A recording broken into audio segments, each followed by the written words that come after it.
Assalamualaikum everyone. I hope you are all doing well. Welcome back to my YouTube channel Smart Skills of English. Today we will dive into the fascinating world of English tenses and especially about future continuous tense. In today's video, I will discuss about the negative and interrogative sentences of future continuous tense. So let's start our lecture. सबसे पहले मैं आपके साथ negative sentences का structure share करूंगी जिसमें मैं आपको बताऊंगी कि हमने अपने नेगेटिव सेंटेंसेस फ्यूचर कॉन्टिन्यूस के किस तरह बनाने हैं।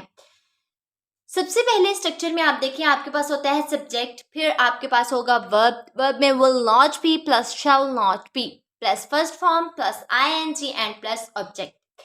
अगर तो बात है फ्यूचर इंडेफिनिट की या फ्यूचर कॉन्टिन्यूस की सिंपल टेंसेस की, तो बच्चे बहुत अच्छे से ये सेंटेंस बना सकते हैं क्योंकि वो बिल्कुल सिंपल सा मेथड होता है। आपने आई शैल यूज़ करना होता है या आई शैल यूज़ करना होता है, ही शीट के साथ आपने विल यूज़ करना होता है, और कॉन्टिन्यूस में भी आप विल बी और शैल भी इजीली यूज़ कर सकते हैं। लेकिन जब आ जाते हैं ना इसके नेगेटिव सेंटेंसेस और उनमें हमने यूज़ करना होता है नॉट, तब जाकर थोड़ी सी बच्चों को होती है डिफ़िकल्टी, क्योंकि उन्हें ये पता नहीं चल रहा होता है कि हमने विल नॉट भी किस सेंस में या किस तरीके से हमने यूज़ करना है। तो उसका बड़ा आसान सा तरीका मैं आपके साथ इस वीडियो में शेयर करूंगी। आपने वीडियो को पूरा एंड तक देखना है ताकि आपको अच्छे से समझ आ जाए। तो जब हमने नेगेटिव सेंटेंसेस बनाने हैं उसमें हमने पहले क्या लेना है, विल नॉट बी और शैल नॉट बी। ये तो अब आपको पता है कि सिंगुलर चीज़ों के साथ आपने विल नॉट बी यूज़ कर देना है, और जो आपकी प्लूरल में आए और वी है उसके साथ आपने शैल नॉट बी यूज़ करना है। अब उसको यूज़ करने का तरीका मैं आपको बताती हूँ नेक्स्ट एग्जाम्पल्स में, यानी एग्जाम्पल्स में मैंने शेयर किया, आपको इजीली समझ आ जाएगी। पहली एग्जाम्पल क्या है, वो आम नहीं खा रहा होगा। ठीक है, हमारा फ्यूचर कॉन्टिन्यूस टेंस है, तो हम इसको इस तरह ट्रांसलेट करेंगे, he will not be eating mango. अब आपने नॉट किस तरह यूज करना है, आपने विल और बी इन दोनों वर्ड्स के दरमियान में आपने नॉट यूज करना है, यानी he will not be eating mango.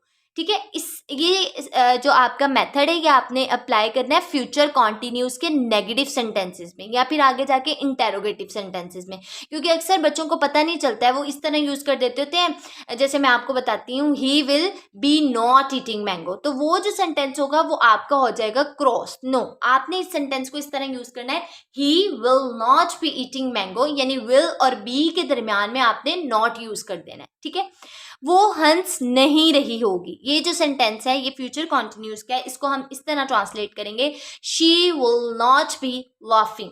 ठीक है, विल नॉट बी, विल और बी के दरमियान में आपने नॉट यूज करना है। तो आपने ये बात और ये मेथड लाजमी याद रखना है कि जब भी आपने फ्यूचर कॉन्टिन्यूस टेंसेस बनाने हैं तो उनमें नॉट का यूज इस तरह करना है।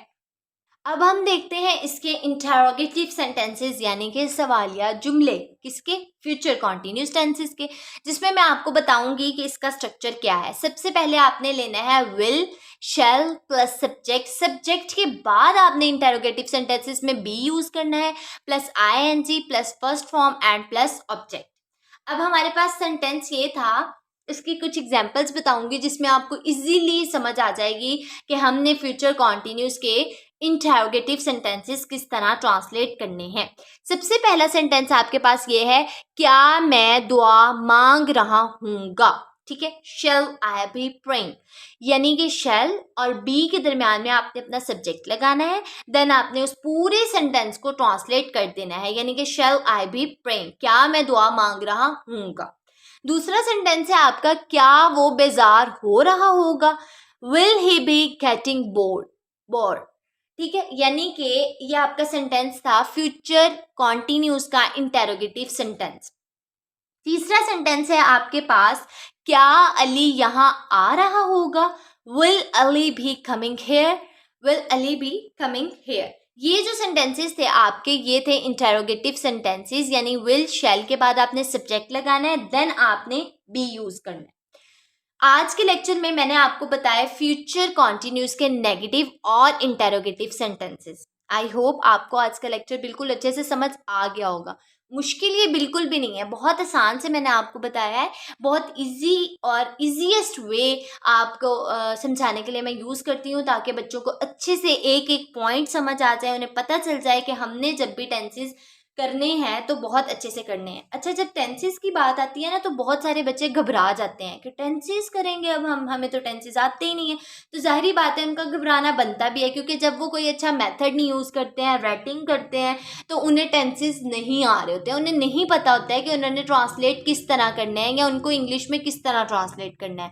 तो मैंने बच्चों की मुश्किल आसान करने के लिए ये टेंसेस की वीडियोस बनानी शुरू की ताकि आप सब लोगों को समझ आ जाए। Please subscribe my channel and don't forget to like, comment and share and press the notification bell to stay updated with all future lessons. Remember me in your precious prayers. Until next time, Allah Hafiz, fi amanillah. Have a good day.